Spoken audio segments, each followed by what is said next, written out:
Hello and welcome to Beyond The Capsule, the podcast brought to you to demystify the science on all things health and wellness.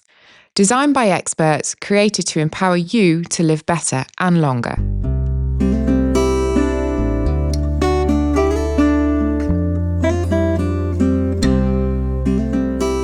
Okay, welcome along to Beyond the Capsule. We're really excited to introduce Professor John Groeger from Nottingham Trent University.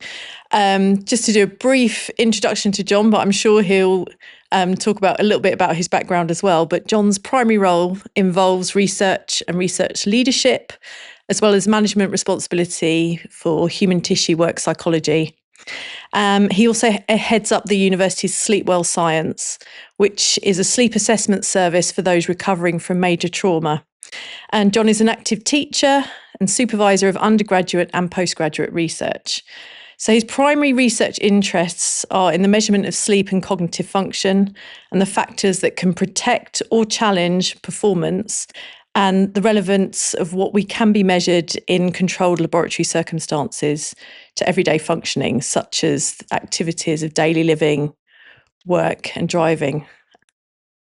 So he's increasingly interested in the effects of disease and disability on sleep and vice versa, shift working and operator safety in complex settings. So much of his work is necessarily multidisciplinary and focuses on increasing the biological and neurological underpinning of cognitive performance. So welcome, John. We're really excited to have you. Oh, delighted to be here, Helen. Excellent. This is one of my favourite subjects. So sleep Excellent. Was something Good. That got me really interested in nutritional therapy I'd in like the to first sleep place. more as well. Yeah, I think everybody generally would. So it's really great that you're here because I think from my point of view as a nutritional therapist, sleep is one thing that a lot of people can really, really struggle with. Absolutely. Yeah. Absolutely. And so, it's great that you're here and talking about all things sleep. So we're going to hopefully take a deep dive into sleep, the benefits, but also what we can do to help support sleep. Absolutely. Great. Look forward to it. Me too. So I know before we get going, it'd be really great if you could I've read out your CV for you, but if you can just give us a bit of background on how you got into researching sleep. How I got into researching sleep, it began with a knock on the door. Okay. About 20 years ago. Yeah. But before that, about 20 years before that again, I was doing a PhD in Belfast. And according to somebody I was with at the time, I had this habit, dropping off to sleep, of talking absolute nonsense. And I was very interested in language production at the time. And people were interested in generally about the sort of speech errors that people make. And I thought, this is a wonderful way of collecting speech errors. Right. Recording people as they drop off to sleep when you're holding a conversation with them. And so I was very lucky at Queen's at the time. Somebody showed me around the lab and helped me to set it up. And unfortunately, the person I was using, who was the person who knew that I talked rubbish as I was falling off to sleep, just literally didn't. So there was night after night after night recording, carrying armfuls of paper on which the polygraph is a machine that records brain activity. Yeah. Just stacks and stacks of paper and no data. So I just sort of gave it up as a bad job, really.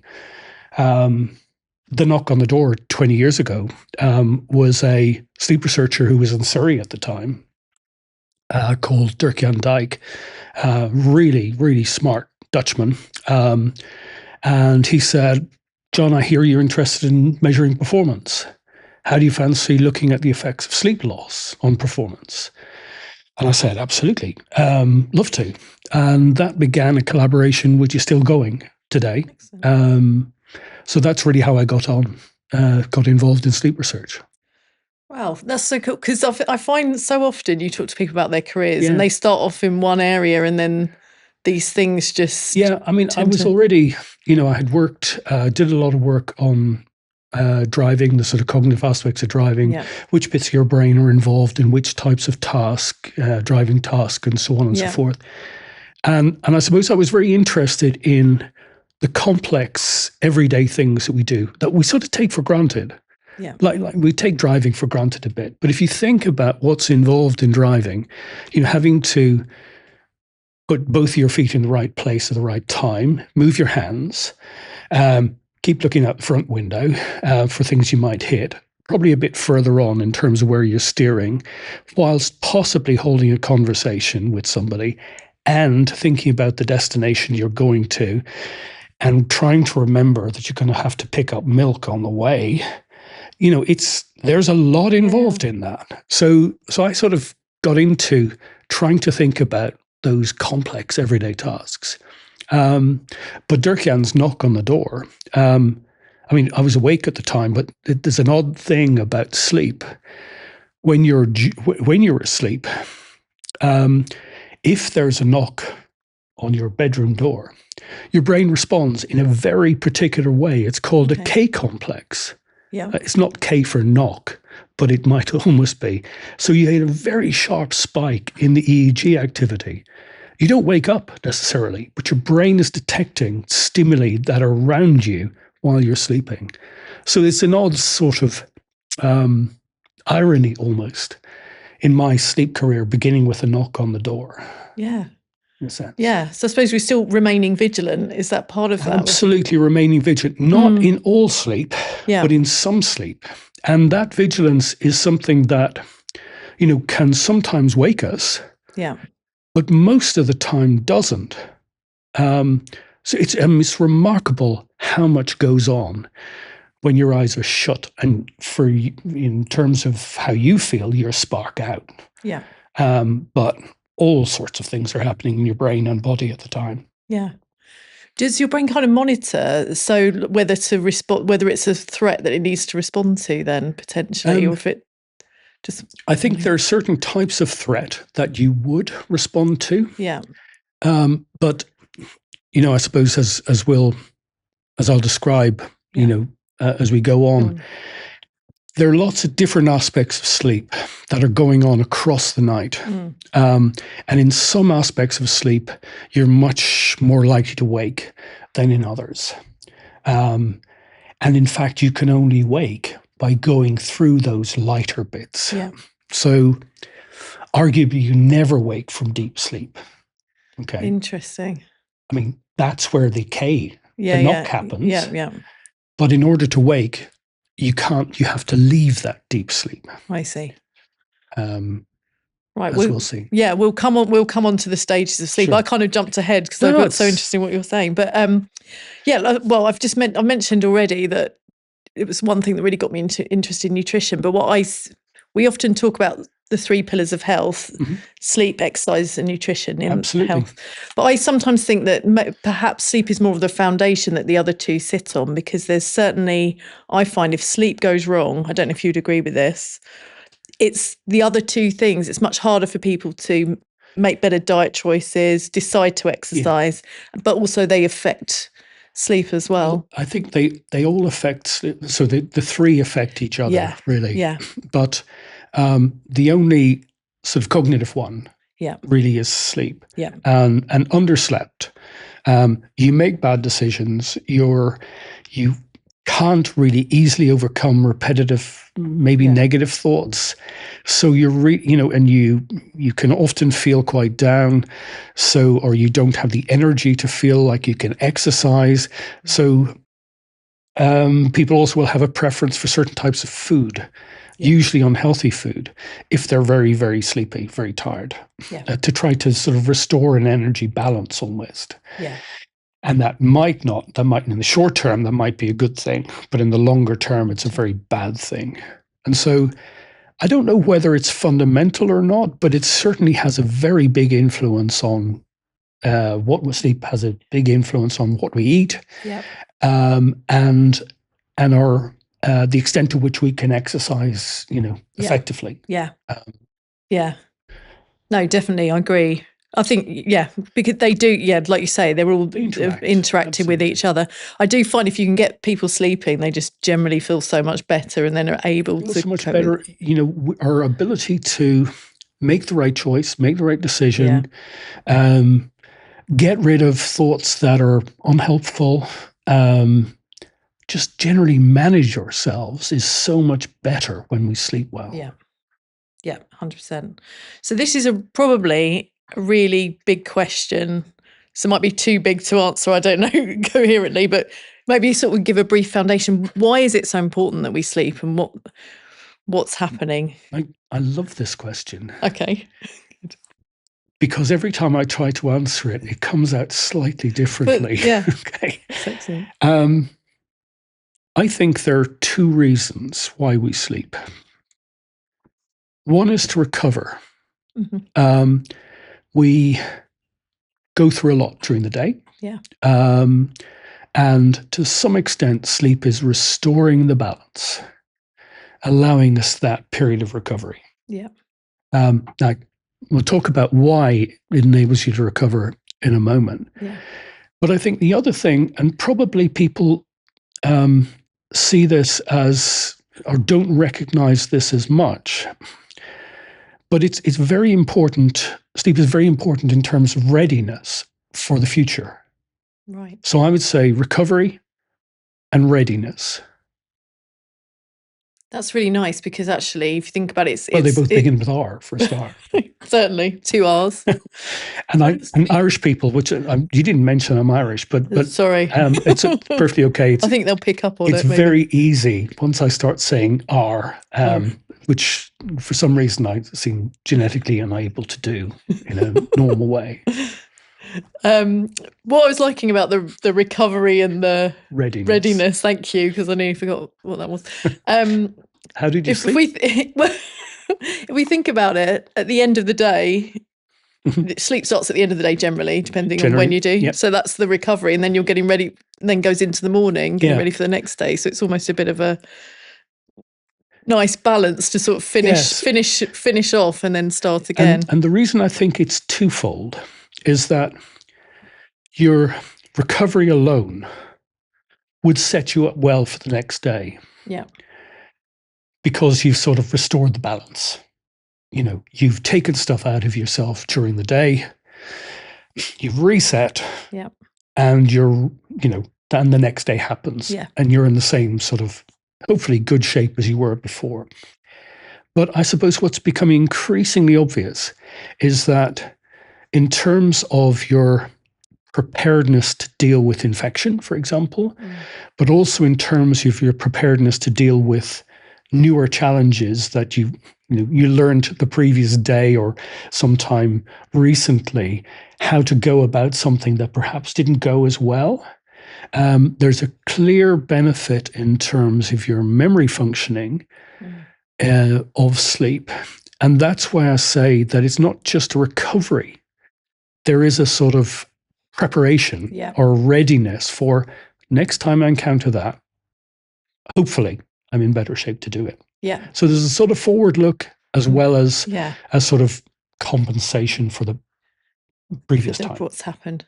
So that sort of brings on to what we started to talk about earlier, which was the different stages of sleep. So does that sort of change throughout the night, and what's going on in those sleep stages? Adults, there are very big age effects, which I hope we'll come to in terms of sleep. So I'm going to talk about adults primarily, but I'm happy to talk about younger children and indeed older adults as well.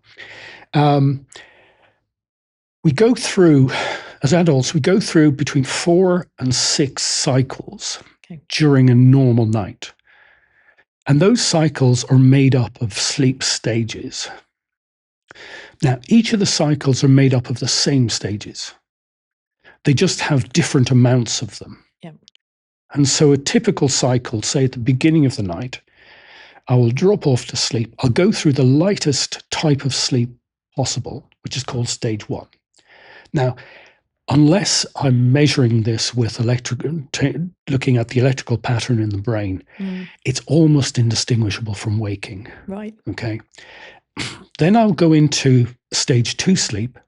And this is different. It's still quite light, but it has some really important characteristics, such as when I'm talking about brain activity, I really am talking about electrical activity. Okay, it might surprise people to think Where's the electricity in my head? Yeah. Does it have anything to do with the fact that my hair stands up if I brush it? It doesn't. Okay, that's a different reason completely. Yeah. But we're talking about activity where within a second, there will be multiple changes of activity. Okay. So these are really short. Yeah. Okay. Even the slowest ones, which are the ones that interest me most from a research point of view, there's 1 or 2 a second. Okay. The fastest ones could be 25 or 50 a second. Right. Okay. So really rapid activity. So back to stage 2. Stage 2, roughly speaking, about 12 changes a second. But there are periods in stage 2 which go really, really quickly. And they're not very powerful, but they're really, really fast. We call them sleep spindles. Okay. We know now that they are really important from a memory point of view. Oh. Okay. Yep. So I'm going through my journey, went through stage 1, which has been quite quick at the beginning of the night. Stage 2, a little bit longer. When I say a little bit longer, maybe 10 minutes or so. Okay. Stage 1 might be 2 or 3 minutes. And then, depending on whether you're in America or you're in Europe, you will go this isn't a time zone problem. This is just a sort of way of categorizing things. Yep. You go into deep sleep, let's say. Then deep sleep, more of your brain is in synchrony with itself than in any other stage. And what I mean by that is that the electrical activity that you pick up from different parts of the brain is all sort of happening at about the same time. 1 or 2 changes of activity per second, okay? But more of the brain it's like a symphony orchestra. They're all playing at this beat. A lot of the brain sites are emitting this sort of pulse. And at the beginning of the night, you'll spend 20-ish, 30 minutes in slow wave sleep, as we call it. And then you'll go back to stage 2. Not very long, back to stage 1. Now, at that point, you're more likely to wake than at any other point. So, the deeper the sleep, the harder it is to wake from. And as I mentioned earlier, arguably, you never wake from deep sleep. You can only wake from light sleep. You have to get there. Yeah. To get there. So, and then you have something which most people are familiar with, REM sleep, rapid eye movement sleep. And that in itself is a curiosity, which I might talk about. But that's the cycle. Okay. And that so the REM sleep's after the go back to stage 1. Yeah. Right. Yeah. Generally. I mean, for most people, this is, when I say most people, I really do mean most people, but there are exceptions. Yeah, sure. They don't, sometimes REM can move about. So in certain types of disorder, for example, REM will sort of detach from that normal position in its cycle. And it's quite problematical when it does. So you go through that sequence of stages, stage 1, stage 2, deep sleep, 2, 1, REM, 4 times a night, maybe 6 times a night, depending on how long you sleep. These cycles last between 60 to 90 minutes or so. If we compare the first one with the last one, the one before waking, then you'll have very little stage 1 to begin with, more stage 2, very, very little slow wave sleep. Okay. For people my age, almost none, quite honestly. Then 2, 1, lots and lots of REM sleep. So if you compare the first half of the night and the second half of the night, bit of a simplification, but first half of the night, really rich in slow wave sleep. Yeah. Some REM, but not much. Second half of the night, really rich in REM sleep, some slow wave sleep, but not very much. So even across the night, one night, you have this sequence of changes. And it's affected by age, it's affected by sex. So, for example, women during across the menstrual cycle will have different amounts of REM sleep. Um, REM also, incidentally, has these spindles in it, these memory type function things. And so it's not for, not wishing to make a sexist point here, but there are different numbers of these memory supporting spindles at different stages of the menstrual cycle. Okay. That's really interesting. It is fun. I mean, I think it's phenomenally interesting. And one of the hobby horses I'll ride anytime I get the opportunity is how little we know about women's sleep by comparison. They're, I think, probably unjustifiable, but there are historical reasons why that might be. But gradually, I would say over the last 20 years, that balance is sort of being restored. But the notion almost for the first 50 years of sleep research was studying men and women was pretty much the same. I mean, despite the very obvious differences. Yeah. Before we go on, actually, we've talked about REM sleep. Okay. It would be really great if we can just explain what it is. Okay, so REM sleep is, as I say, it's the one that most people have heard of, I think. And one reason they've heard of it is that for a long time, people thought that you dreamed in REM sleep. So REM sleep equals dream sleep. Now, much better research than was originally done has shown that we actually dream in every stage of sleep. And in theory, we can dream throughout the night. Not necessarily the same dream all the way through, but we dream, I would say, in every sleep stage that we have. The thing that makes REM sleep dreams different is that REM sleep, if you look at the brain activity during REM sleep, it's almost indistinguishable from waking. Okay? Which is bizarre in a sense. Or it's not, I should be careful about saying bizarre in the context of dreams, but it's remarkable that it is so similar to waking.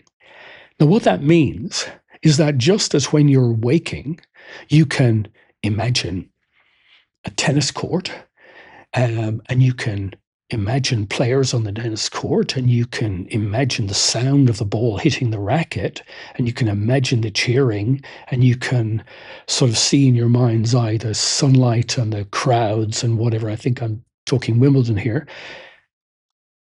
You have that same facility in REM because those parts of your brain, lots of different sensory aspects of your brain, are active or can be active. So you have dreams which have more content in a sense, more sensory content, more interesting. And the other thing that you have is this, because our frontal areas of our brain are really good at organizing material, all this sensory stuff which is going on gets sort of organized into a story. And so if I wake people from REM sleep and I say, what was going through your head? Tell me about it. They will tend to come out with something story-like. If I wake them at other parts of the night when they might be having slow wave sleep, what I get is something which is much shorter as an account. It's much vaguer. It's not as well constructed. It won't have sensory information in it. Now, I would still consider that a dream because I think a dream is any mental activity that goes on when we're asleep. But for a long time, people thought that REM sleep was where you dreamt. And the reason really is that dreams in REM are much more memorable. So if I ask you, did you dream last night? And you say, yeah, I did. Well, you're almost certainly going to remember something from REM sleep because just like any, if you're watching a TV program, you develop a storyline and, there's coherence about it and it all gets integrated quite nicely. Yeah. Whereas if you flip between channels repeatedly, you lose all structure. Yeah, you can't understand it. So it's a sort of bias in terms of what we're likely to remember when we ask people, did you dream? Yeah. And just to go back to REM, one of the amazing things about REM sleep is that during REM sleep, we are virtually paralyzed.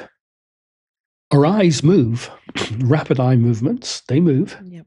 but below our neck, there is basically paralysis. So we really do not move during REM sleep. And again, in terms of some types of sleep disorder, that paralysis gets cancelled or doesn't happen sometimes. So people can act on their dreams. Okay.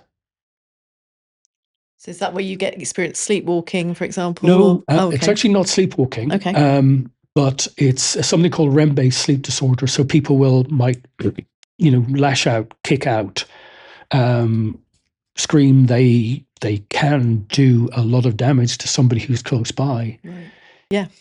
So talking about dreaming, is there a function to dreaming? Is there a reason why we dream, or do we maybe not understand yet? It's funny. The literature is very divided on this. So you have one camp, very large camp, who say that basically it's just a fairly random reactivation, recall of stuff that you've experienced previously, put together in a sort of haphazard way, meaningless. Yep. At the other extreme, and this isn't just people like Freud. So Freud considered dreams, he said they were the royal road to the unconscious, that there were things that we would dream about that we wouldn't allow ourselves to think about in the daytime because we would be defending it. Yeah. Now, very few people would go along with that extreme a story, but a less extreme version of this, which is, I think, where I am with dreams, is that we tend to dream about, we only dream about things we've experienced. We might put them together in a slightly odd way. But it's our daily experience that is somehow re-experienced in a dream. And some people say there are positives of this, and some people will say there are negatives of it. So a negative would be somebody with PTSD, for example, who would be, is unable to do the daytime thing of distracting themselves or managing somehow not to think about it. You are defenseless when you're asleep. There's no, there's nothing stopping those thoughts from happening. Yeah. So, nightmares, for example, which would be highly related to PTSD, they're a very REM-based experience. And some people would say that nightmares happen when the dream process isn't working properly, that we shouldn't really ever have nightmares. But we should be dreaming because it helps us to process the information, to prepare for things. But there's a strong and very, I would say, I think it's interesting. One of the people whose sleep research I really love is somebody called Mary Whitten Calkins, who I think she was at the end of the 1800s. She did her PhD. Well, she studied for a PhD in Harvard under a very famous psychologist, philosopher called William James. But because of Harvard's rules at the time, they didn't award her a PhD because that wasn't what happened to women. But she went on. I mean, she did some wonderful sleep research, founded one of the first laboratories in the States outside the Ivy League, and became president of the American Psychological Association, and the year after, president of the American Philosophical Association. So she was really highly regarded by her peers, but not by the institutions. And she was the first, I think, to point out this sort of continuity between what she experienced. She experimented on herself, what she experienced in the daytime, and what she later seemed to bring up in her dreams. So I think there's a strong continuity, okay? Whether it's, I think, motivated by us trying to protect ourselves against something, or some weird rearrangement that only an expert can decode, or the special meaning of flying with your toothbrush in your mouth. I'm making this up. I mean, I think that's bunkum, frankly. Yeah. But I think there's a strong relationship between what we do in the daytime, what we re-experience in the night. Because just like the memory example earlier, all of the cognitive apparatus is available at different times of the night to rehearse what we've gone through and to ready us for, maybe you did have a frightening experience during the daytime. Well, some people would argue that you can work through in your dreams how best to deal with that next time. Evidence is thin, but yeah, it's a reasonable point. It's interesting that I've definitely had dreams when, something's happened or I've been worried about something, and then you dream about it. And absolutely. It's almost like it would, a way of, I think it would be, while some people, as I say, a large part of the research community in terms of dreaming would say it's random nonsense. I think it would be very odd if our system had developed the capacity to dream and didn't make some use of it. Yeah. Yeah, I think anything with, nature and physiology, there's a reason for it. Sometimes we don't always understand yet what it is. We've touched on it again, but maybe we said we'll come back to it. So how about sleep changing throughout our lives? Okay. What happens? So if we go from adulthood on, I'd like to tackle this in two. Do children second, I'll do adults first. Yep. Just cause. Well, chicken and egg, really, isn't it? Sometimes, maybe. Yes, but which is the chicken, which is the egg? Very difficult to know. True. So adults, by which I'm talking about people, say mid-20s through to mid-40s, typically sleep about 7 hours a night.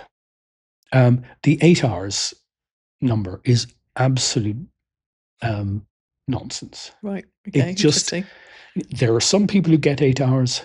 There are some people who get 6, and they do equally well. But an 8-hour person having 6 will struggle. A 6-hour person having 8 won't know they're born. Yep. But so there is no magic number. Okay, we all have our own number. In fact, and one thing we might touch on is that our sleep is unique to us. Nobody else sleeps like we do.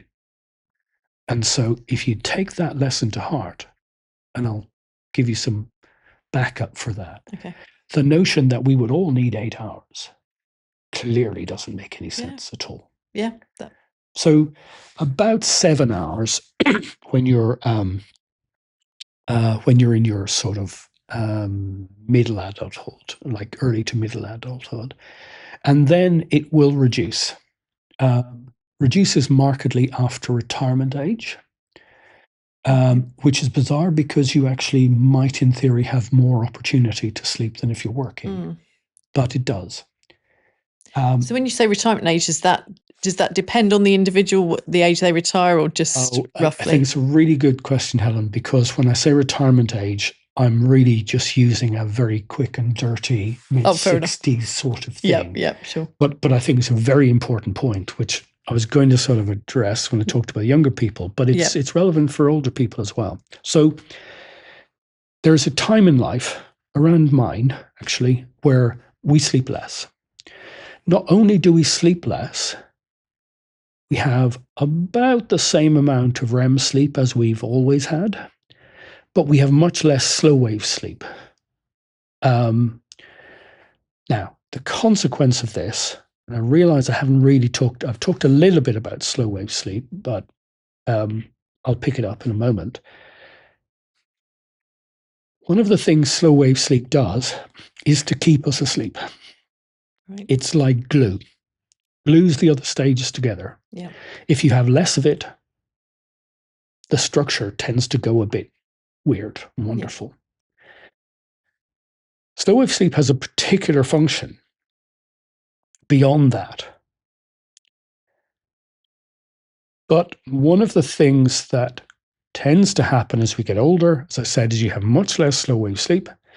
Because you have much less slow wave sleep, various things happen, like you are sleepier in the daytime, you feel much less refreshed when you wake, you're much more likely to wake in the night. Stuff that might not have woken you 20 years earlier will suddenly do so. Yep. And then you have the typical issues with aging, like bladder control, not being able to get through the night without getting up to go to the loo. Yeah. It's not that disruptive, but it's not something you were doing 20 or 30 years earlier. And of course, in terms of women in about that age group, you have major physiological changes as you approach and enter and carry on through menopause. And they're also reflected in the sort of sleep changes that we have. So when you said earlier about retirement age and sort of wondering whether I really meant 65 or 66, what I would say is that these numbers, I guess my analogy about age is it's a bit like the year of registration of your car. Right. It's quite important in terms of value, I think. It's, all of us would like a sort of newer car than perhaps we have. But really the thing that matters to the car is how many bumps and bruises and bashes it's had. Yeah. And how carefully maintained it is. So it's, I think it's much more important to think about the miles on the clock than it is the year of registration of the vehicle. So when I talk about age effects, it really is a sort of short form. Yeah. What I mean by age is, you can be super healthy at 65 and be looking at, and sleep really well compared to your peers at 65. Yeah. And you can have people at 65 who frankly can look 20 years older and have the mobility and agility of somebody 20 years older. So age is a bit irrelevant in a sense. It's what it predicts about your ability to do things. I think that's important. Yeah. And that's that's miles on the clock. Yeah, definitely. Definitely. And I think from our point of view, from, looking at nutrition, we often talk a lot about longevity, but it's more about health span and maintaining that health into as you get older. And obviously sleep's a huge part of that. And then all those other things will. I mean, I think, I think those sleep changes will happen anyway. I think it's a biological imperative almost that you will lose slow wave sleep as you get older. Question is what you make of that. Yeah. If you go around thinking, oh, I don't sleep as well as I did 30 years ago. I'm waking in the night now. I feel, don't feel refreshed in the morning. I remember when I used to sleep, I could sleep for Britain, or alternatively, I'm a bit dozy in the daytime and I used to be. It's part of the aging process. Yeah. You can accept that and think, okay, that means I have a certain number of miles on the clock. What else? What can I do? Not about it, but what are the things I still enjoy? What are the things I can do? Can I learn new things? Can I do new things?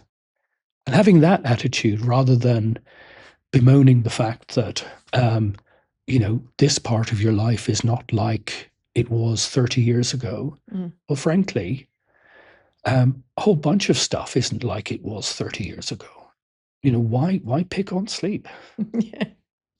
Yeah. Making the most of absolutely your life throughout. Yeah, absolutely. Yeah.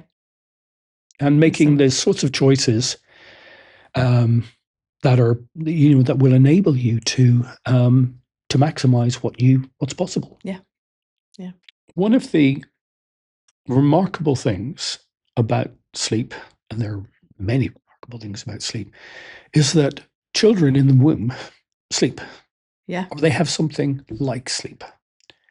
Now, when I say something like sleep, when I talked about the stages, stage 1, stage 2, REM, spindles, slow wave sleep, and so on and so forth, children don't have that structure until they're about a year old.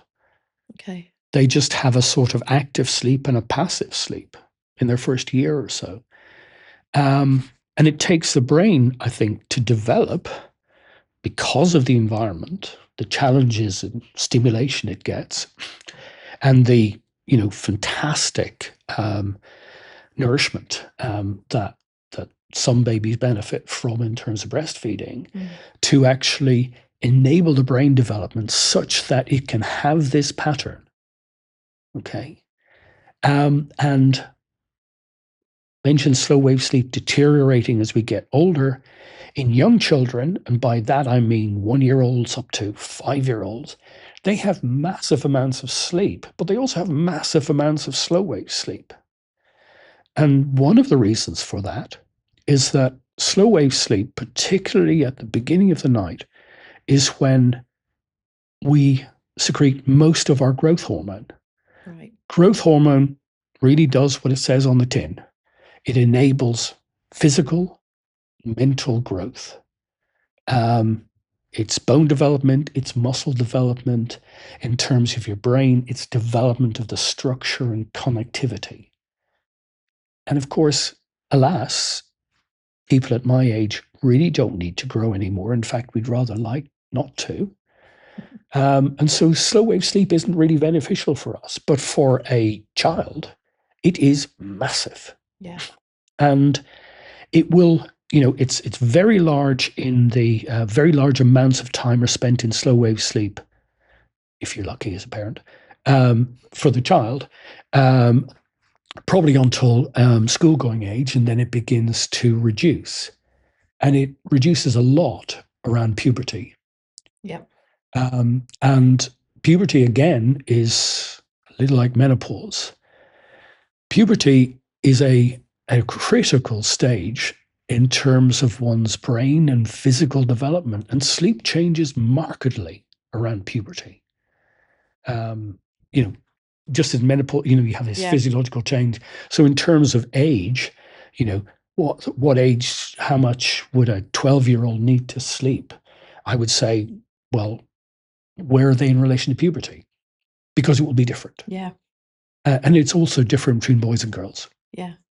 Well, because often they want to go to, is this the thing? They often want to go to bed later and they then sleep in all morning. So it's very typical of teenagers, is that it's not just that they're rebellious and, tend to ignore what their parents say to them and so on and so forth. Yeah. Biologically, boys, especially, certainly girls as well, but maybe not as many, have this difficulty in starting to sleep until quite late at night. So whereas the 8-year-old or child 2 or 3 years out from puberty will probably go to bed quite happily and fall asleep at 8 or 9 o'clock. It's impossible for the 17-year-old, unless they're absolutely exhausted. But in the normal case, that's because their physiological signals are actually not signaling sleep to them until much later. And this corrects itself by the time they're, I would say fully physically matured. And by physically, I probably mean sexually matured, actually. And so very late teens, early 20s, that delayed phase sleep syndrome, as it's called, or it's not actually, it's very like that. So this is a natural process, but it will continue in some so that they really can't engage in sleep until the early hours of the morning. And if you do need your 6 or 8 or whatever magic number you like sleep, if you don't start getting it until 2 o'clock in the morning, for most of the things you're likely to be doing in your everyday life, you're going to be chopping the end of it off. Yeah. And you're going to be underslept. Yeah. Society doesn't really fit into. No, absolutely not. And that's, it's a real problem in terms of children in late adolescence, is that, often school will begin before 9, and if they're on certain games teams or doing certain activities, they may start well before 9. And of course, to get there, there's travel, and they have to get up, and you want them to have breakfast and so on and so forth. So, children will be waking up before 7 o'clock. Now, if they haven't managed to get to sleep until 2, they're going to get 5 hours sleep. Yeah. I would say, magic numbers aside, there is almost no child who's going to manage well on 5 hours sleep. Yeah. And certainly not night after night after night. Well, yeah, and coming on to that, and so obviously adolescence can be a big issue then, and it's a time when their cognitive function is quite in demand with schoolwork, etc., exam, all that. But also emotionally, yeah, it's a very emotionally challenging time. Yeah. I mean, for some of us, life itself is emotionally challenging. But I think it's particularly so. You're not as well armed as a teenager as you might be in later life. Yeah. And one of the things, that we find when people haven't slept enough is that their positivity reduces. That doesn't mean they get more negative. The positive and negative are actually separate. Yeah, I understand. Okay, it might sound odd, but I think they are. But it means that you're less likely to be positively engaged. Okay, but the other thing that happens is that your ability to regulate your moods is compromised when you don't sleep well, and that's true for adults as well. Yeah. So that stuff that happens, which might be relatively innocuous, tends to have more of an effect on us. The negative thinking styles that we might have when we're, a little, in a low mood for a period of time, gets harder and harder to get yourself out of. So I think it's less about mood change and more about mood regulation that's important about sleep. For adolescents, and for older, and for the rest of us. But you're right, cognitive function, the demands of school. But similarly, the challenges of social media, the challenges of an uncertain future with all the negative news that's about, it's a tough place to be. Yeah. Yeah. Definitely. So there are other so you sort of touched on the consequences of poor sleep from a mental health point of view, and perhaps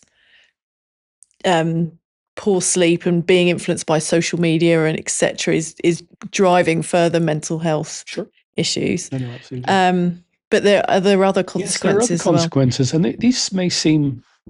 I mean, 20 years ago, if we were having this conversation, this probably wouldn't have come up. Right. Yeah. But increasingly, there's very strong evidence that if we don't sleep well, it compromises our immune system. So our ability to fight infection, our ability to benefit from vaccinations, our ability to recover when we've had an infection, are compromised by you not sleeping well. And the physiology of this is becoming more and more apparent. So, for example, people who have, very controlled studies, this may sound a bit odd, okay, but controlled studies where people are kept in a clean environment. Some are given the cold virus, and some are given something else instead of the cold virus. If these people haven't been sleeping well, so just shortening their sleep, people are much more likely to get a cold and keep it if they haven't been sleeping well than people who have the same sleep challenge but don't get the virus. They're not given it. So those early studies painted a sort of clear picture, but there's very interesting information from a study that came out just this year where people who say they have a lot of sleep problems waking in the night, not being able to get off, waking too early, things that are related to insomnia but not quite insomnia. Their risk of infection, serious enough to be hospitalized. Okay, well. Right across the piece in terms of different types of infection. Risk of hospitalization goes up the worse your sleep is. And that's, pretty remarkable, I think. Yeah.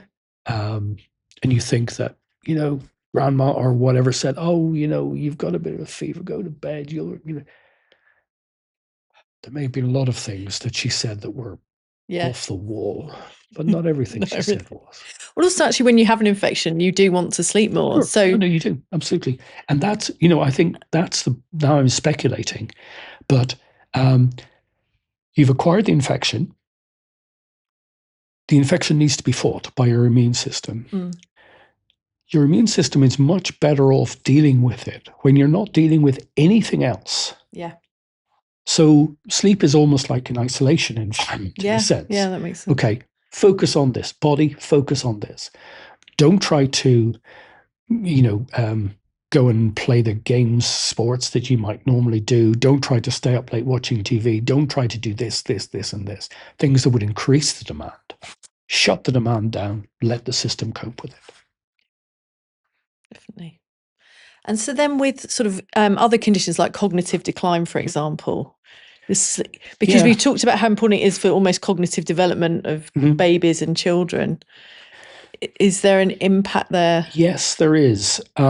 It's much less clear in the data.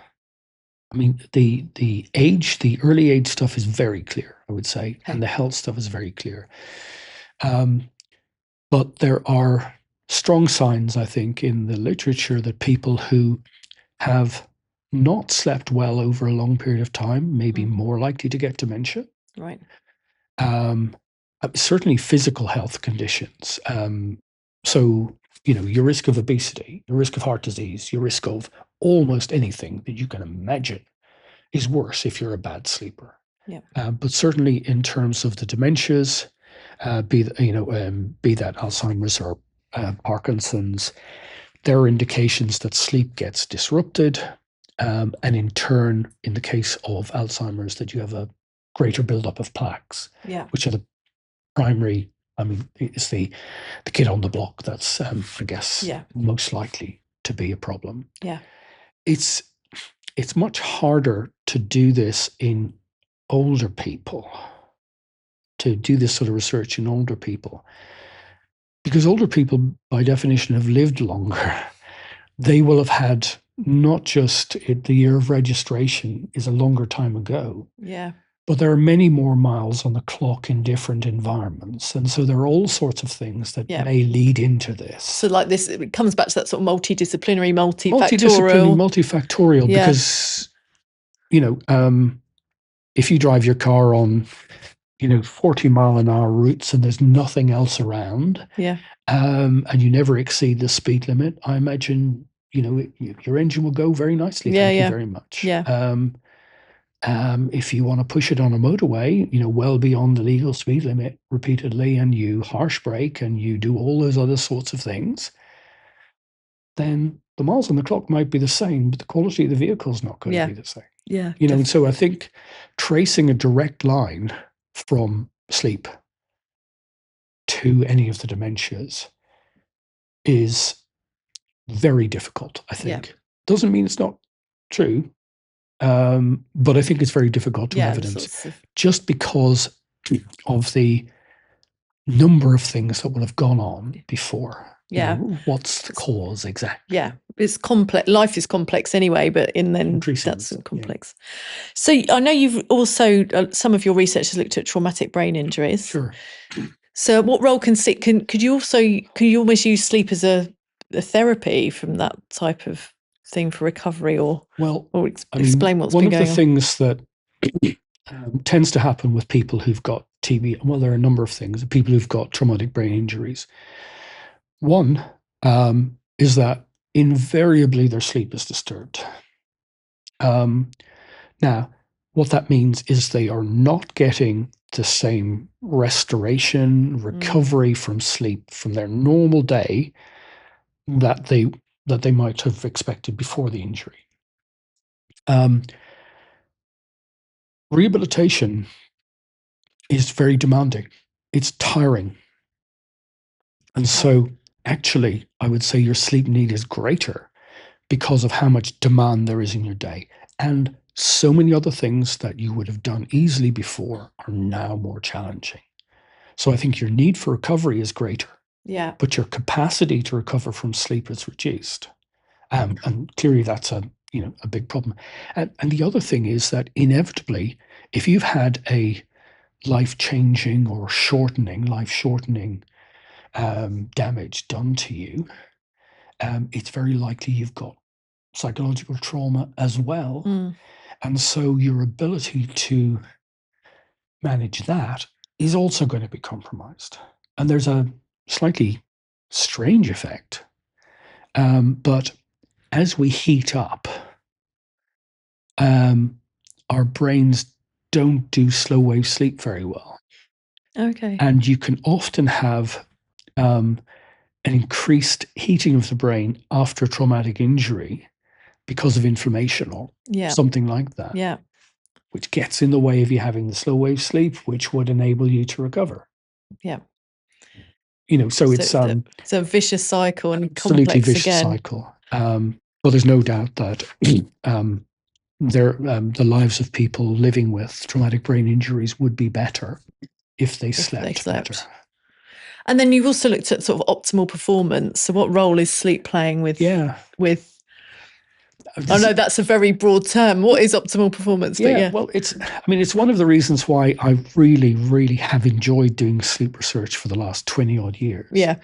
Is that there's so many things that it touches upon that that I get to think about really quite a range of things that are interesting. So, for example, I'm a very big rugby fan. There's been some really interesting work. Alas, I haven't had the opportunity to do it, but there's some very interesting work on what sleep is like leading up to, on the night of games. Yeah, of course. And afterwards, with some very surprising results. Equally, more and more teams now, and this is true in football, certainly true in the American sports, major sports, where people are performing at very unusual times of the day. You think about your jet lag when you fly to the States. Well, okay, so imagine you have jet lag by flying across the States. And now somebody is asking you to catch a ball, pitch a ball with a degree of precision, which, most of us would never approach. Yeah. How do you deal with that? And there are, there's a lot of interest in seeing how we can use sleep and circadian rhythms, which we haven't mentioned very much. It's a 24-hour cycle to optimize people's performance.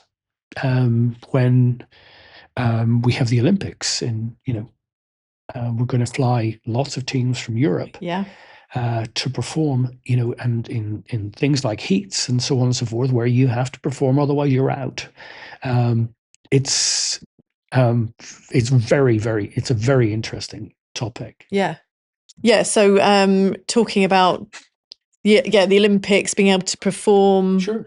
Yeah. I think there are lots of complexities, but we're talking about people who are trained, physically and mentally, to the nth degree as much as possible. And so maximizing the sort of recovery sleep that they get, possibly being able to prepare for events by sleeping better beforehand, which can be difficult. Sleeping after events. So one of the things that you find consistently, I think is first found with the Australian women's netball team. So even though they simulated games at exactly the same time of night as actual games would be, and they were highly competitive games, very big difference in the quality of sleep that the women concerned had after a game compared with the simulating game. And that's because there's a hormone called cortisol, which many of us think of as a flight or fight hormone.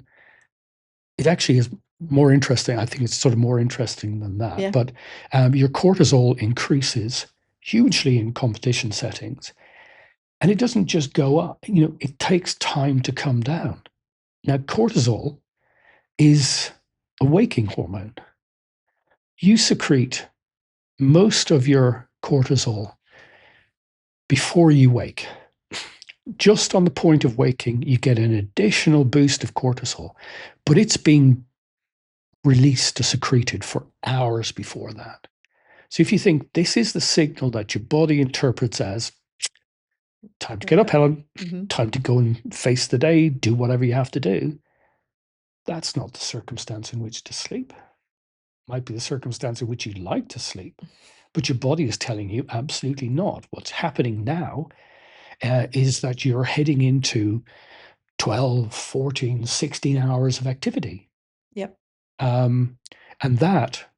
So even though we think about cortisol as being the sort of flight or fight, it is, but frankly, most of us aren't chased by saber-toothed tigers on a regular basis. There wouldn't be a lot of point to us having cortisol response to deal with these extremely unusual events where we're flying or fighting. Every single morning, you release cortisol. Every single morning before you wake, it has increased and increased and increased to the point where if you wake a little bit earlier, you'll have less cortisol. Yep. Less cortisol means bigger challenge in terms of getting up and at them, which of course, what would we do in that circumstance? I'll have a coffee, won't I? Caffeine operates in very similar way to cortisol. Yep. And of course, what we're doing with caffeine is we're adding to that cortisol signal. Yep. Which, I love coffee. I like its taste. I like the effect it has on me. Even if it means makes me feel a bit jittery or whatever, but it energizes me. And the problem, unfortunately, with it is that, and this is perhaps something maybe is sort of worth going through this a little bit. So if I drink a cup of coffee, which will contain caffeine, now the amount of caffeine it contains is really hard to tell. Yeah. So there are two high street providers that most people will know of. And if you look at cappuccino in one and a cappuccino in the other, there's a factor of 5 difference in the amount of caffeine. Okay. So just because you stop off at one or the other on your way to work is going to have a marked difference in terms of how much caffeine you have in your system. It would take about 30 minutes, 40 minutes for it to reach the highest point in your bloodstream. Depend on age and sex a bit, but 30 to 40 minutes. There is more caffeine in your system than there will ever be. 5 or 6 hours later, that's fallen to half its level. Right. Now, so that's technically, it's called its half-life. Yep. If I have a cup of coffee at 8 o'clock in the morning, yep, it will reach a level of half a cup by 2 o'clock in the day. Yeah. It won't leave my system, so I can still measure traces of caffeine 24 hours later. So the half-life, 5 to 6 hours, still in your system a day later. Wow. Now, of course, we don't just have one cup of coffee. So what we're doing each time, so, I mean, my typical routine is I'll have a cup of coffee at 8, 9 o'clock when I'm starting work. If I'm traveling, I might have one before that because I've gotten up earlier and I sort of want to, feel a bit more energized. I'll have another one mid-morning or even a bit sooner. But of course, what I'm now doing is I'm adding to the level of caffeine that's already in my system. That second cup of coffee is going to reach half a cup of coffee 5 or 6 hours later. Yeah. So now that's mid-afternoon or late afternoon. And so by lunchtime, when I have, I'm very disciplined, except today, I'll have my last cup of coffee at lunchtime. But even at that point, it's like drinking half a cup at 8 o'clock at night. Right. And that would really wreck my sleep, because what it does, just like cortisol, is it's a waking signal, and it also compromises slow wave sleep. That sort of sleep that we need in order to recover. Yeah. Now, some people will say, oh, I can have coffee after I have a meal, and I can have coffee and it has no effect on me. That's true for some people. All sorts of things are true for some people. But for the majority of people, it's not true. And just in case we get carried away with the idea that it's coffee we're talking about caffeine. Yeah. There's caffeine in tea. Not as much, but it depends hugely on what type of tea you have. There's caffeine in caffeinated drinks, so your colas and so on and so forth. There's caffeine in chocolate. There's caffeine in ice cream, some ice creams. It really is around everywhere. Yeah. And it's quite remarkable the effect it has. So, a study to be done where somebody has 1 cup of coffee at 8 o'clock in the morning, and they look at their sleep later that night at 11 o'clock. And you can tell the difference in terms of the brain activity, between the person with coffee and without coffee. Right. Doesn't mean there's enough there to interfere with sleep, but we're just talking about 1 coffee. But generally speaking, it reduces the depth that we sleep at, means we're more likely to wake if we get to sleep at all. It's really bad news. Right. Except for those of us who love it and maybe organize our day partly around the coffee. The coffee. It is. I mean, I like coffee as well. So and it's also a great source of antioxidants, coffee. So, you get some benefits, but you can stay awake longer appreciating this. But also, I suppose what a lot of people do is they drink coffee throughout the day, have a poor night's sleep, and then they wake up feeling tired. So maybe the first thing they do is reach for another cup of coffee. Well, the other thing you could do is to vape or have a cigarette. Yeah. What impact does nicotine have? Well, nicotine operates very, very similarly to caffeine. Oh, okay. Right. Interesting. Except in one respect, and that is that the hit you get from a cigarette or from vaping is much quicker than from caffeine. So 1 to 2 minutes, probably it's at its highest concentration in your bloodstream.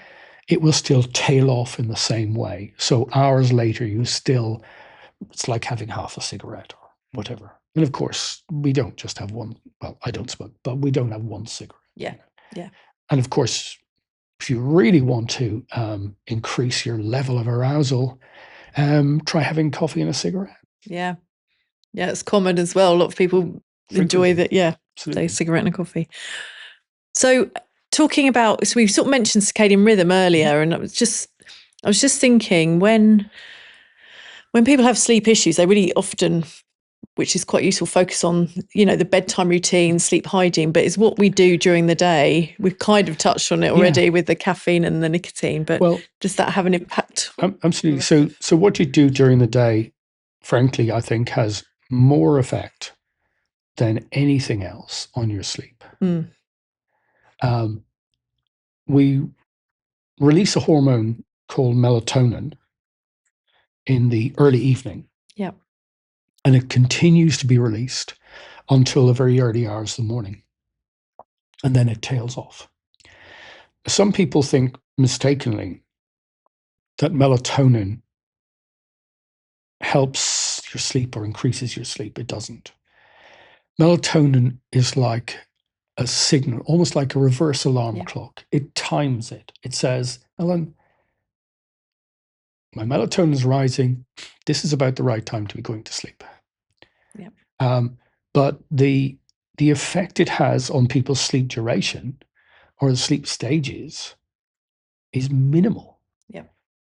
And that's a problem because, if people realize that it's a timing signal, so taking a supplement for it,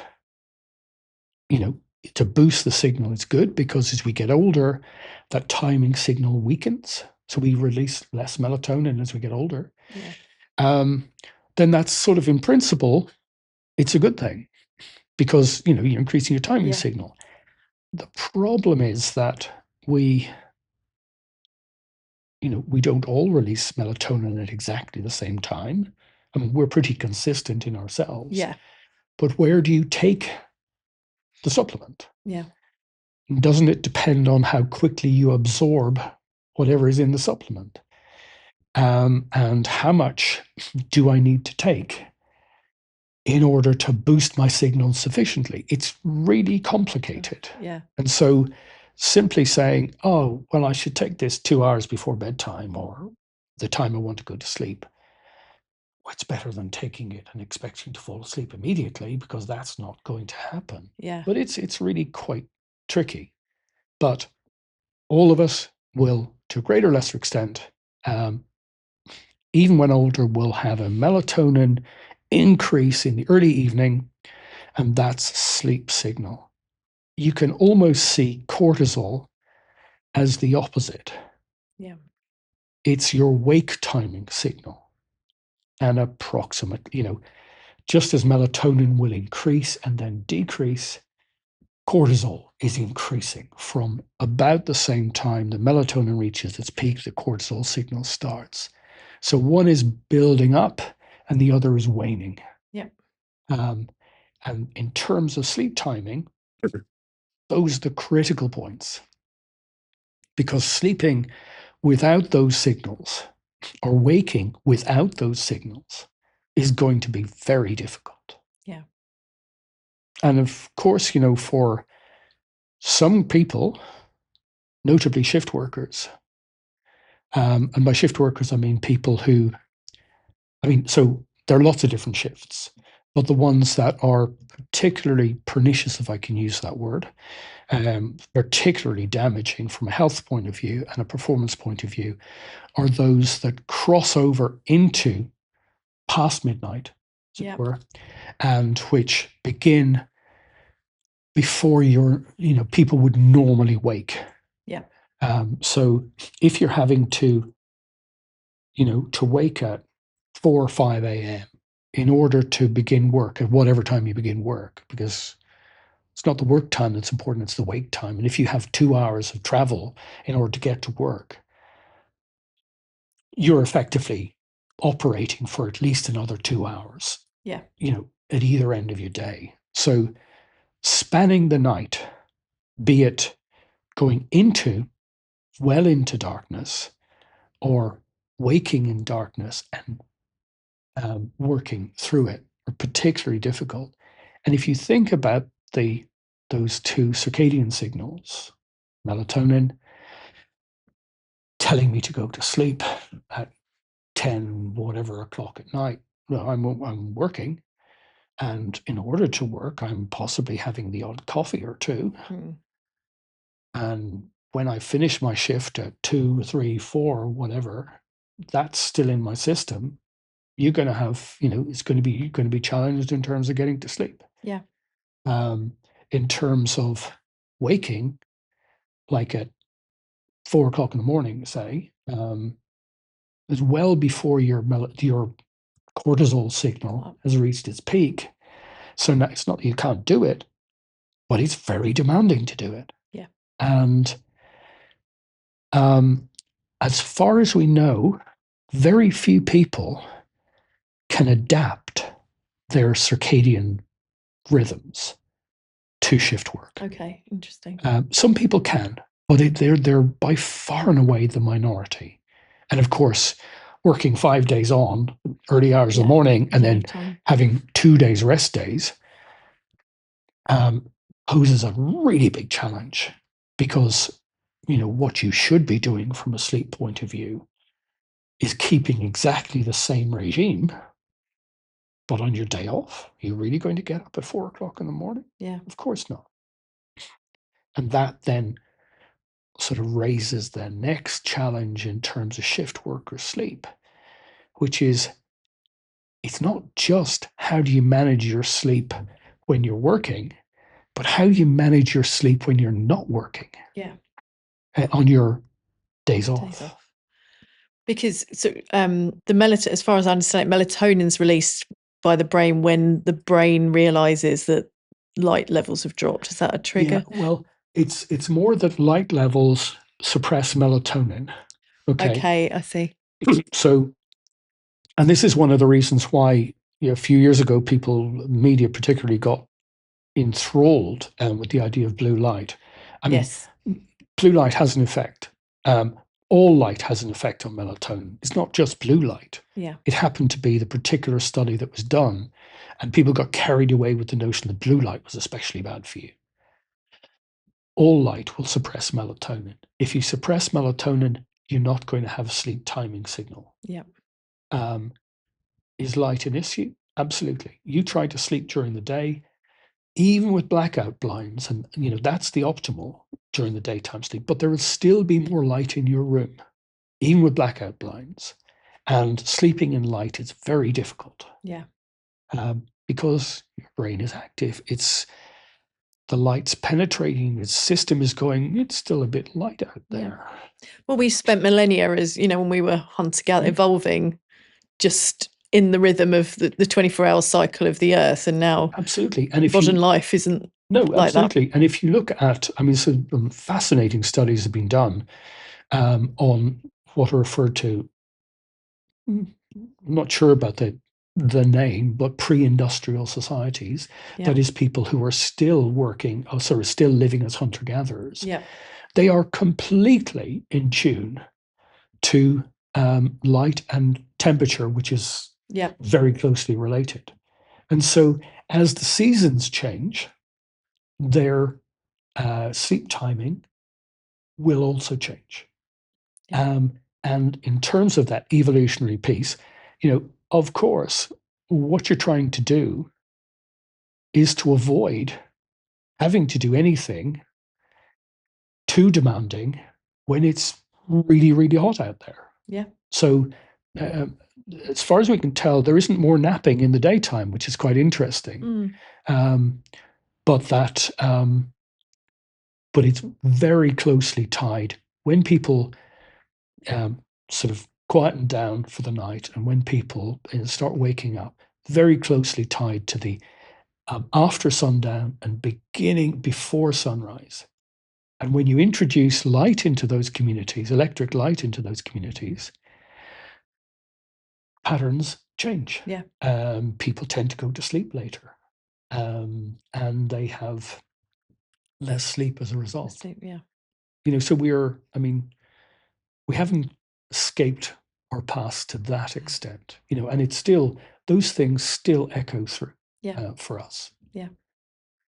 Well, on that note, so I don't know if this is an easy question to answer, because we already talked about how individual everybody is. Mm-hmm.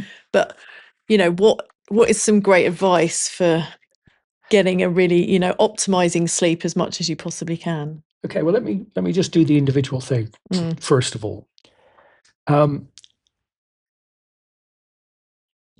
So people have done, so when you're sleeping, you have this brain activity going on. Now, that's electrical activity we can pick.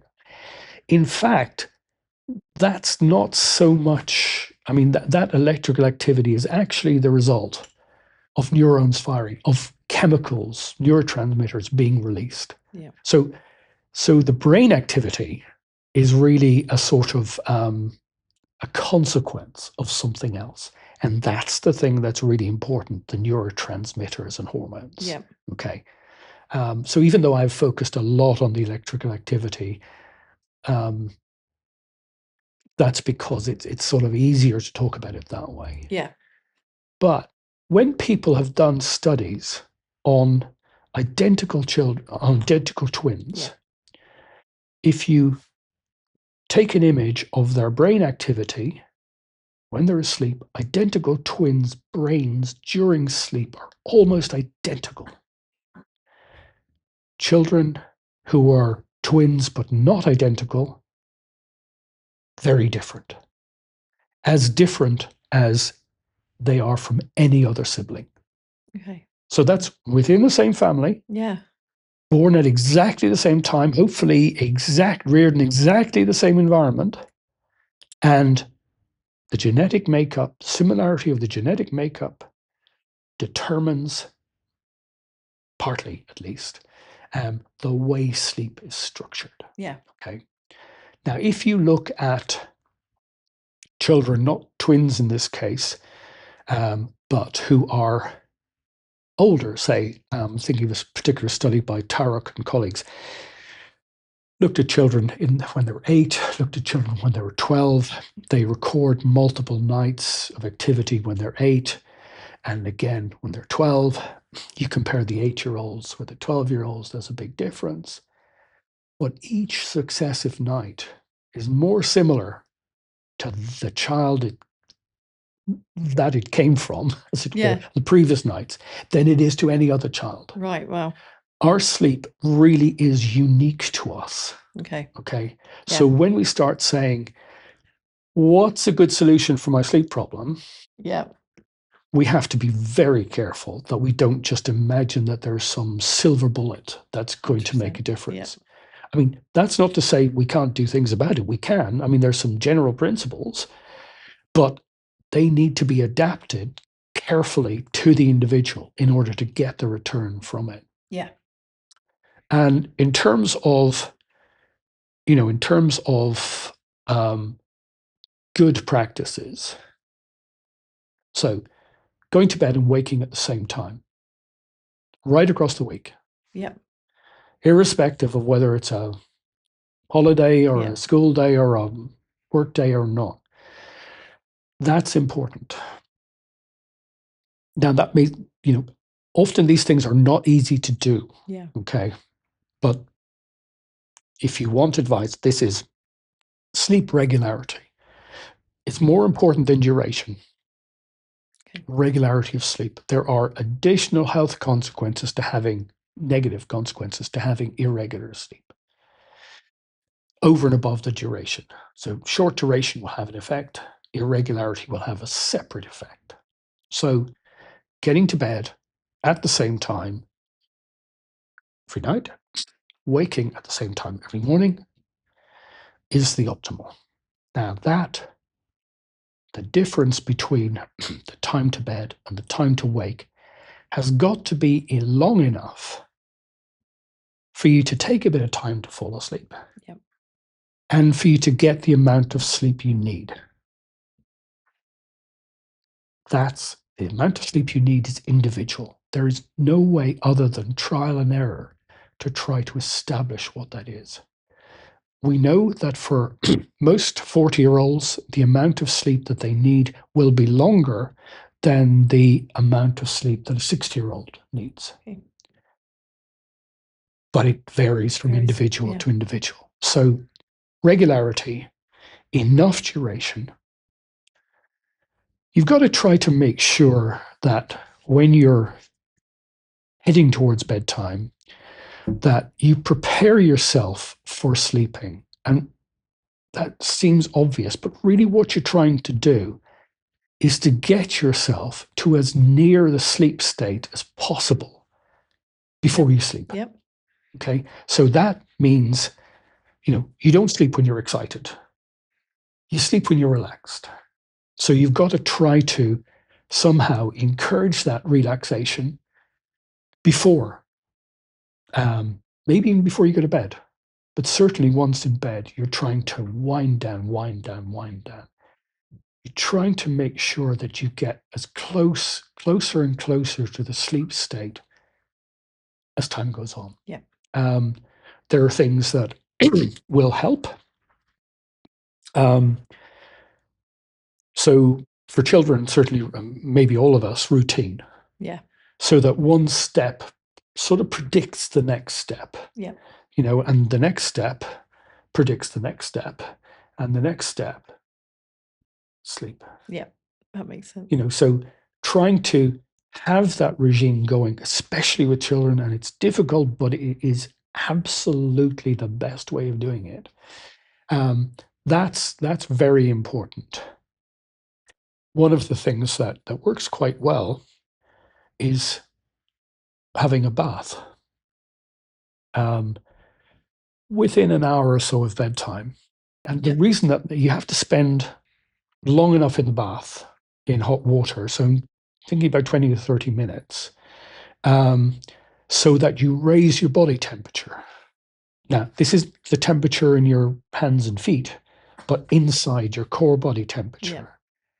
What will happen when you then get out of the bath is that, you know, unless you are, you know, have this crazily warm bedroom, is that your body temperature will drop. Now, one of the biological signals for sleeping is a drop in core body temperature. So what you're trying to do is to fake it, in a sense, by that warm bath. A shower doesn't work as well because it doesn't, I mean, it works to some extent, but it doesn't have the same internal heating effect. Okay, you really do need to largely submerge yourself in water for it to. And remember, you know, your core body temperature doesn't change across, you know, it's a very circadian, very strong circadian signal. So we're at our coldest internally in the early hours of the morning, about the same time as the melatonin signals at its peak, actually. And what we're trying, you know, but that's only 1 degree from the hottest you are in the daytime internally. So these are tiny changes, but the system is exquisitely tuned to them. And so, you know, that immersion in a bath, 20 to 30 minutes, don't let the water get cold. It's really, really nice. Don't get your toes stuck in the tap end because that's unpleasant as well. But letting your then coming out, not wrapping up so well that you preserve the temperature. Okay, you need it to drop. It's also one of the reasons why, you know, we struggle to sleep when it's warm. Because core body temperature is higher when it's warm, you know, in hot days, and we struggle to get to sleep and to maintain sleep. Earlier on, I mentioned about a heating effect with traumatic brain injury. It's the same thing. We don't sleep deeply in hot weather because the sleep is sort of the hotter temperature, internal temperature is anathema, a bit of an enemy to sleep. So temperatures of the bedrooms are important. So, I mean, 18 to 22 degrees centigrade is sort of an optimal. Hotter than that might feel very pleasant as you're dropping off to sleep. But as I said, what you need to do over the course of the night, your temperature needs to drop. If your temperature doesn't drop, you're not going to have the same slow wave sleep. You're not going to get the cortisol beginning. And so that's a big problem. So, you know, menopausal women who are having night sweats, for example, that's a core body temperature issue. It's one of the challenges is how do I lose enough heat if I'm having these increases in temperature? And, you know, the way the body handles it, of course, is to sweat. And that can be very unpleasant and uncomfortable to be waking or feeling that you're damp all over. And so, you know, making sure that your mattress, the bedclothes, what you wear allows for that temperature release. Don't worry, you're not going to freeze.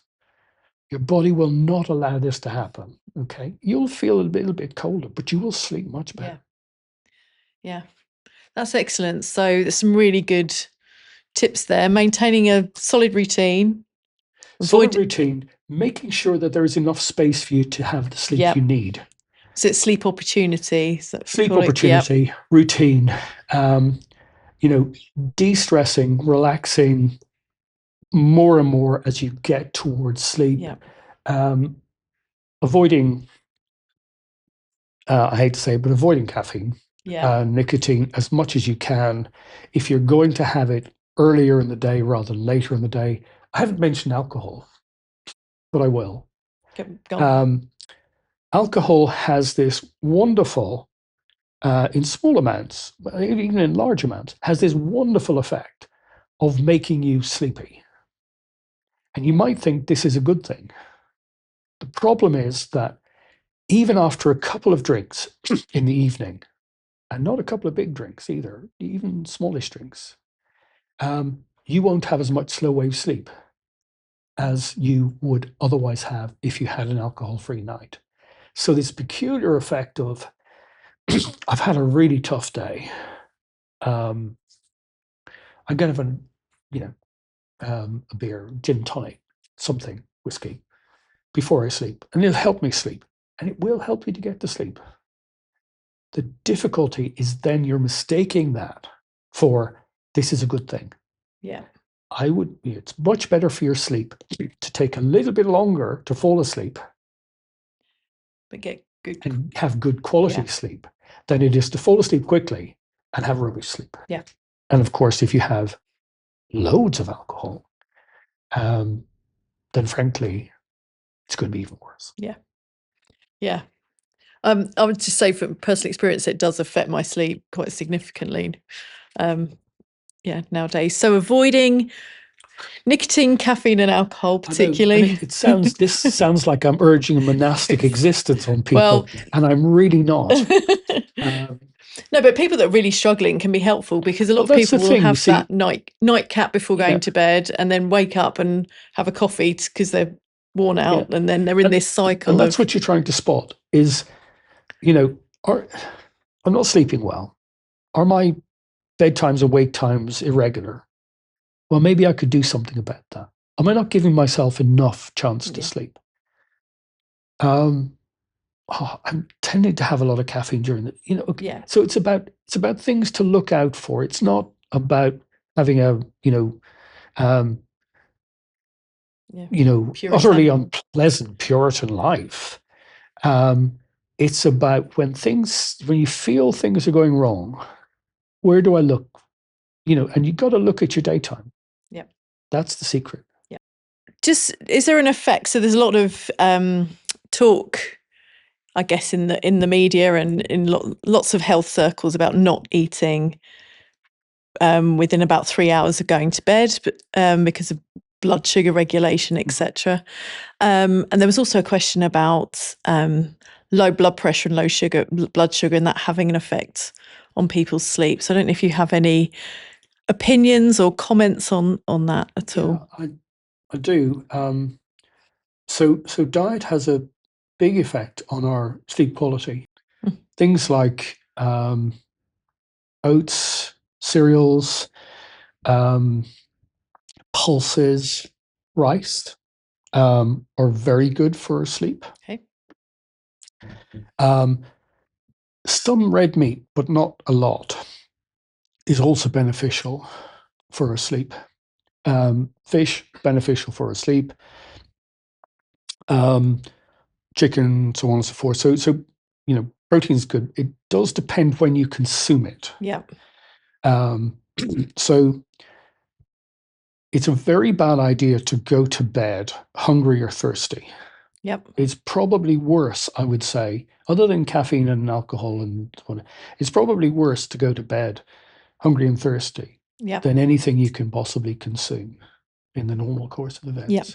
Because hunger will certainly wake you or will certainly take you out of that deep sleep. Right, yeah. Similarly, dehydration will. And it will can tend to lead to snoring. You'll wake in the morning with sort of funny taste in your mouth and dryness, and it's really quite uncomfortable. So I would say that it's sort of quite old-fashioned, but sometimes people used to have hot milk going to bed. It's probably not a bad idea to stave the hunger away overnight. Now, you don't want to drink so much of it that you're going to have to get up and go to the loo. It's a counterproductive thing. But you equally don't want to force your digestive system to do something at a time it's not used to doing it.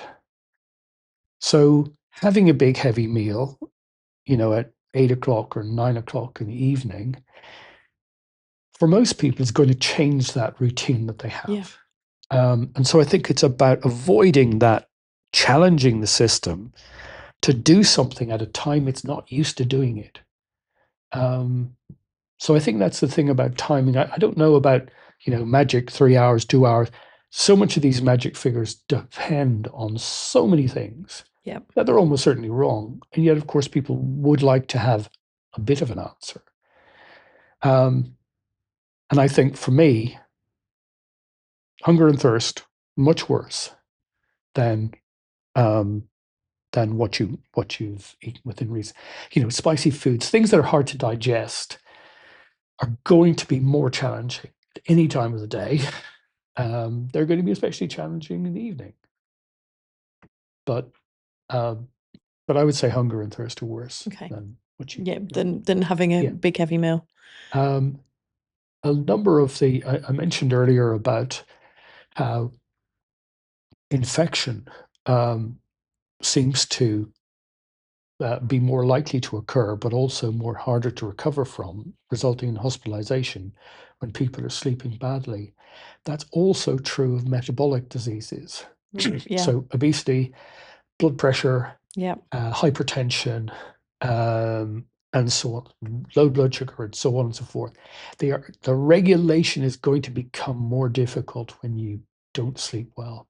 I think the evidence is pretty good that the sleep challenges the metabolic system rather than the metabolic system challenging the sleep.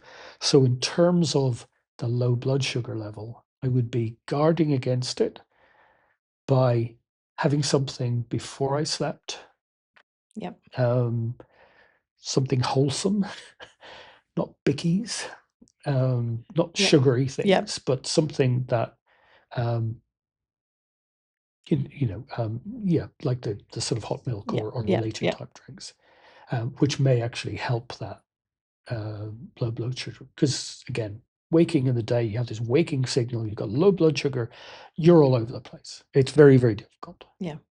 So trying to avoid that seems like a good idea. From a nutritionist point of view, I find that if you can regulate people's blood sugar throughout the day, they tend to start sleeping better as well anyway.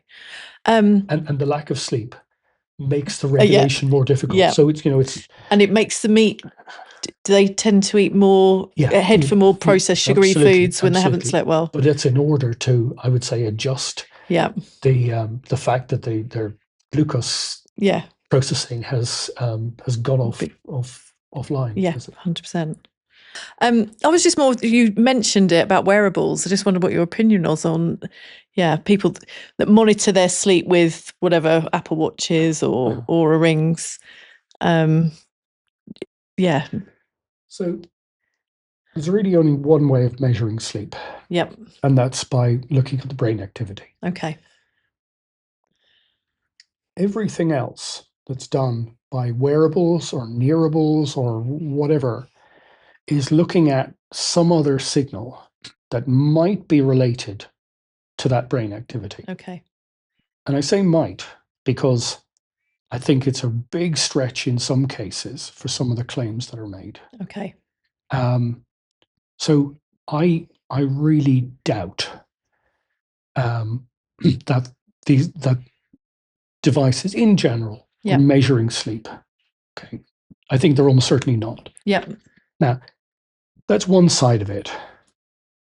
I think it's good for lots of people that, monitoring steps and making sure that their heart rate is, is in reasonable range. And I think it's good to monitor things. And it's, these devices are remarkable in terms of democratizing, as it were, some of the measurements that you would have to go to a doctor for. Yeah. But we have to be careful that, well, two things. One is, are they really as reliable as they claim? I think the evidence with respect to sleep is unquestionably that they are not. Yep.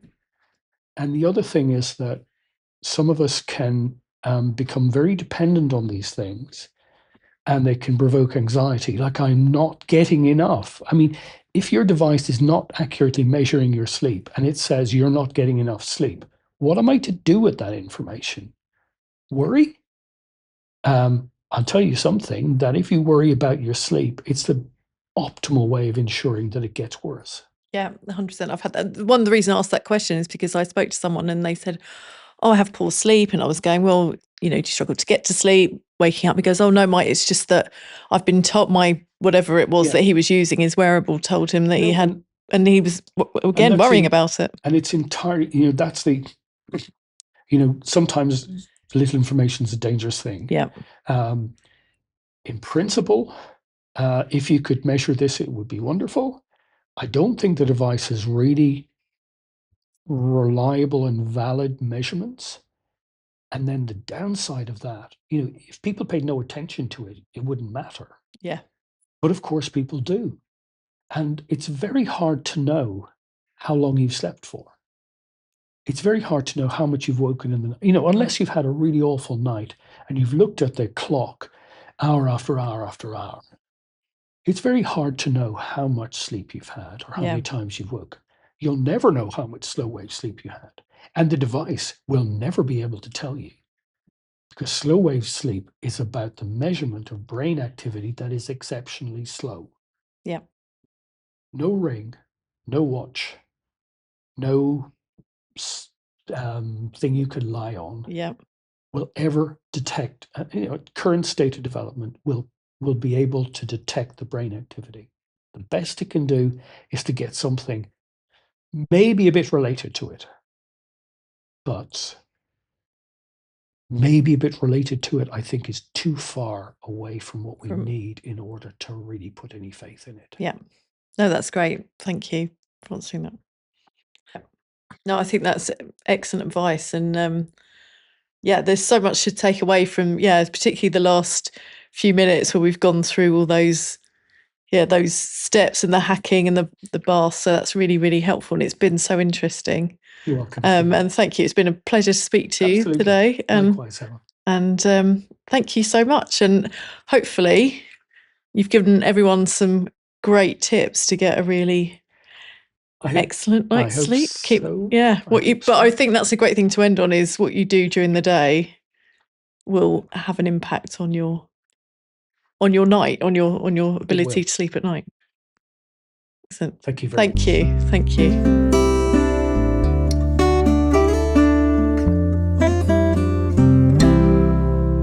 Thanks so much for listening to this episode of Beyond the Capsule. Don't forget to like and subscribe. If this conversation has sparked any thoughts or questions and you'd like to learn more, don't hesitate to get in touch with our nutritional therapists at nutrition@cytoplan.co.uk. We're Cytoplan, inspired by nature, proven by science, and driven by purpose.